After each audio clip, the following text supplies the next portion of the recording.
Assalamualaikum warahmatullahi wabarakatuh. Nama saya Dwi Rizky Putri Nabila, NIM 030403211102, dosen pengampu Pak Zaidul. Pada kesempatan kali ini saya akan membahas materi tentang syarah dan pemahaman hadis. Menurut penjelasan Ibnu Faris secara bahasa, syarh terdiri dari 3 huruf, yaitu sin, ro, dan ha, yang memiliki arti al-fat atau pembukaan dan al-bayan atau penjelasan. Dengan demikian, kata syarh bisa diartikan dengan pembuka, menjelaskan, menerangkan, menyingkap, dan mengungkap. Berikutnya adalah hadis. Ibnu Faris menyebutkan kata ini terdiri dari 3 huruf, yaitu ha, dal, dan to yang berarti baru atau sesuatu yang tidak ada sebelumnya.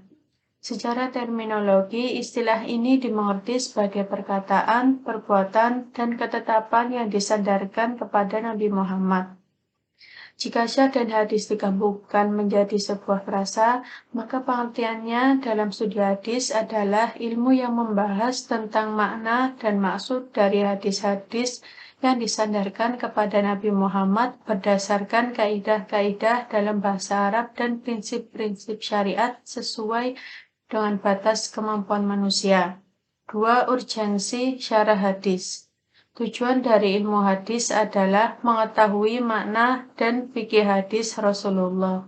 Bahkan bisa dibilang tujuan ini merupakan buah dari ilmu hadis.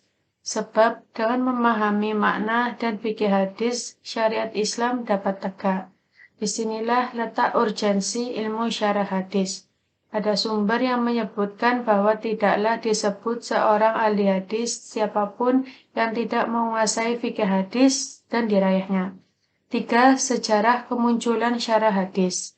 Kemunculan embrio ilmu syarah hadis terjadi sejak era Rasulullah, kemudian semakin berkembang di era sahabat dan tabi'in.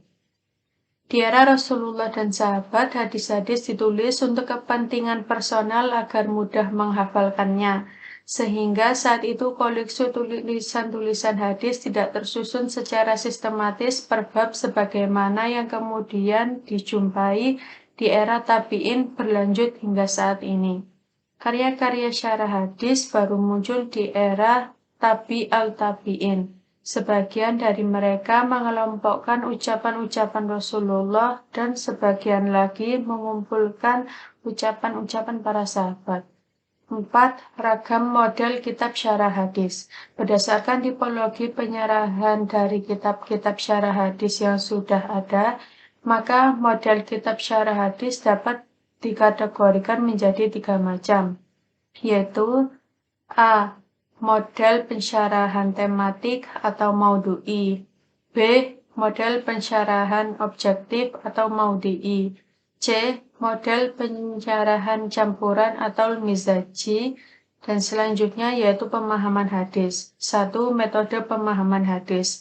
Yusuf Al-Qardawi dalam Kaifah Nata'mal Ma'al Sunnah Al-Nabawiyah menawarkan metode pemahaman hadis dalam memperhatikan sejumlah aspek, yaitu memahami hadis sesuai petunjuk Al-Quran, menghimpun hadis-hadis yang saling terkait dalam tema yang sama, menggabungkan hadis-hadis yang terlihat kontradiktif, mempertimbangkan latar historis hadis, membedakan relativitas sarana dan sasaran statis hadis, memperhatikan makna majas dalam hadis, membedakan antara gaib dan dengan visible, dan yang terakhir memastikan makna dan konotasi kata dalam hadis.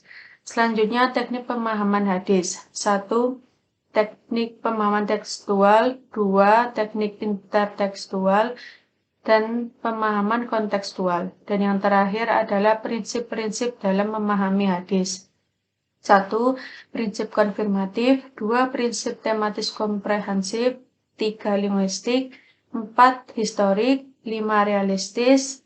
6. Distingsi etis dan legis. 7. Prinsip distingsi instrumental dan intensional. Sekian video penjelasan materi dari saya. Wassalamualaikum warahmatullahi wabarakatuh.